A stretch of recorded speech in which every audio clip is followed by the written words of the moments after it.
بسم الله الرحمن الرحيم. ياسين والقرآن الحكيم إنك لمن المرسلين على صراط مستقيم تنزيل العزيز الرحيم لتنذر قوما ما أنذر آباؤهم فهم غافلون لقد حق القول على أكثرهم فهم لا يؤمنون إنا جعلنا في أعناقهم أغلالا فهي إلى الأذقان فهم مقمحون وجعلنا من بين أيديهم سدا ومن خلفهم سدا فأغشيناهم فهم لا يبصرون وسواء عليهم أأنذرتهم أم لم تنذرهم لا يؤمنون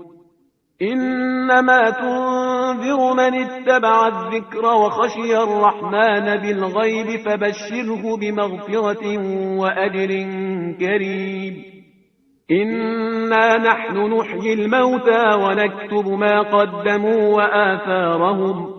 وكل شيء أحصيناه في إمام مبين واضرب لهم مثلا أصحاب القرية إذ جاءها المرسلون إذ أرسلنا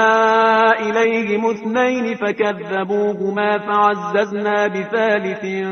فقالوا إنا إليكم مرسلون قالوا ما أنتم إلا بشر مثلنا وما أنزل الرحمن من شيء إن أنتم إلا تكذبون قالوا ربنا يعلم إنا إليكم لمرسلون وما علينا إلا البلاغ المبين قالوا إنا تطيرنا بكم لئن لم تنتهوا لنرجمنكم وليمسنكم منا عذاب أليم قالوا طائركم معكم أئن ذكرتم بل أنتم قوم مسرفون وجاء من أقصى المدينة رجل يسعى قال يا قوم اتبعوا المرسلين اتبعوا من لا يسألكم أجرا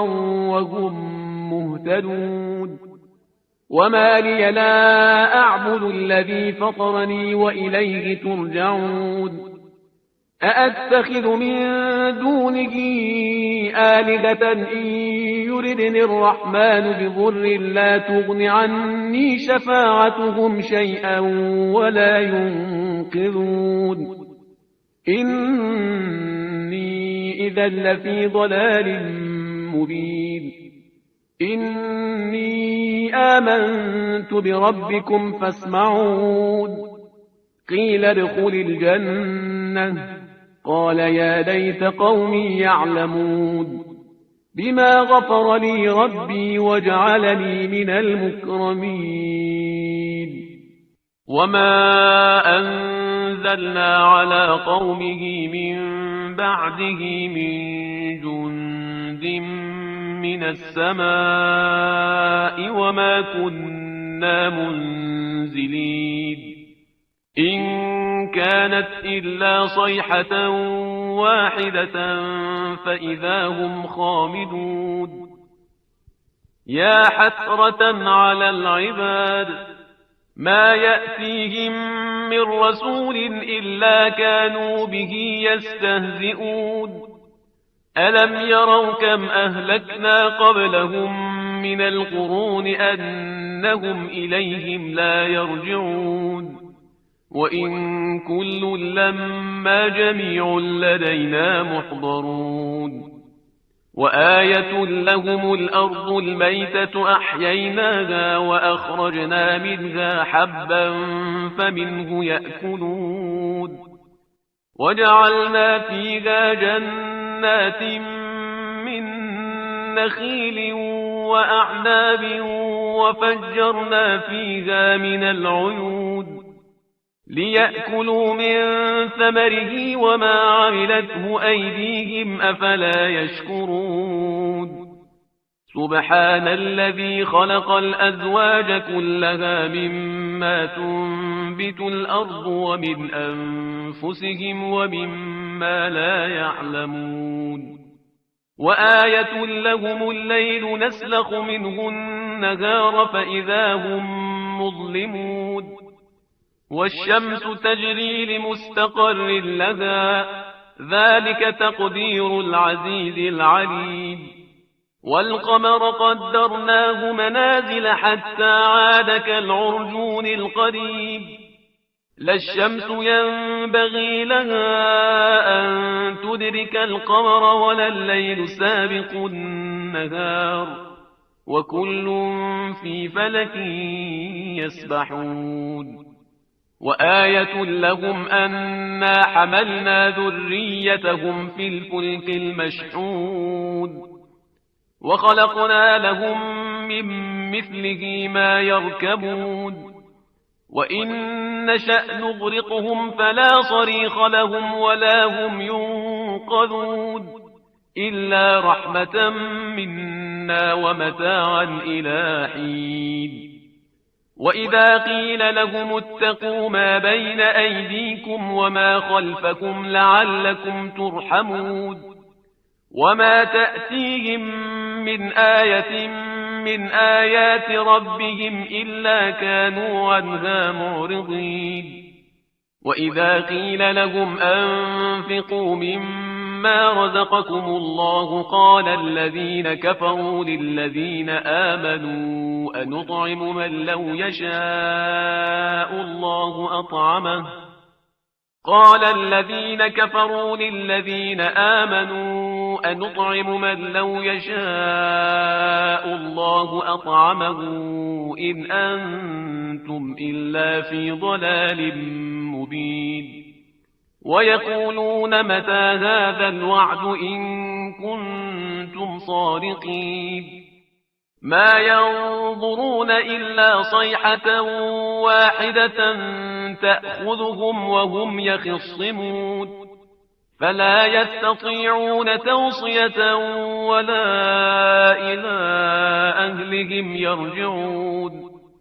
ونفخ في الصور فإذا هم من الأجداث إلى ربهم ينسلون قالوا يا ويلنا من بعثنا من مرقدنا هذا ما وعد الرحمن وصدق المرسلون إن كانت إلا صيحة واحدة فإذا هم جميع لدينا محضرون فاليوم لا تظلم نفس شيئا ولا تجزون إلا ما كنتم تعملون إن أصحاب الجنة اليوم في شغل فاكهون هم وأزواجهم في ظلال على الأرائك متكئون لهم فيها فاكهة ولهم ما يدعون سلام قولا من رب رحيم وامتازوا اليوم أيها المجرمون ألم أعهد إليكم يا بني آدم ألا تعبدوا الشيطان إنه لكم عدو مبين وأن اعبدوني هذا صراط مستقيم ولقد أضل منكم جبلا كثيرا أفلم تكونوا تعقلون هذه جهنم التي كنتم توعدون اصلوها اليوم بما كنتم تكفرون اليوم نختم على أفواههم وتكلمنا أيديهم وتشهد أرجلهم بما كانوا يكسبون ولو نشاء لطمسنا على أعينهم فاستبقوا الصراط فأنى يبصرون ولو نشاء لمسخناهم على مكانتهم فما استطاعوا مضيا ولا يرجعون ومن نعمره ننكسه في الخلق أفلا يعقلون وما علمناه الشعر وما ينبغي له إن هو إلا ذكر وقرآن مبين لينذر من كان حيا ويحق القول على الكافرين أولم يروا أنا خلقنا لهم مما عملت أيدينا أنعاما فهم لها مالكون وذللناها لهم فمنها ركوبهم ومنها يأكلون ولهم فيها منافع ومشارب أفلا يشكرون واتخذوا من دون الله آلهة لعلهم ينصرون لا يستطيعون نصرهم وهم لهم جند محضرون فلا يحزنك قولهم إنا نعلم ما يسرون وما يعلنون أولم ير الإنسان أنا خلقناه من نطفة فإذا هو خصيم مبين وضرب لنا مثلا ونسي خلقه قال من يحيي العظام وهي رميم قل يحييها الذي أنشأها أول مرة وهو بكل خلق عليم الذي جعل لكم من الشجر الأخضر نارا فإذا أنتم منه توقدون أوليس الذي خلق السماوات والأرض بقادر على أن يخلق مثلهم بلى وهو الخلاق العليم إنما أمره إذا أراد شيئا أن يقول له كن فيكون فسبحان الذي بيده ملكوت كل شيء وإليه ترجعون صدق الله العلي العظيم.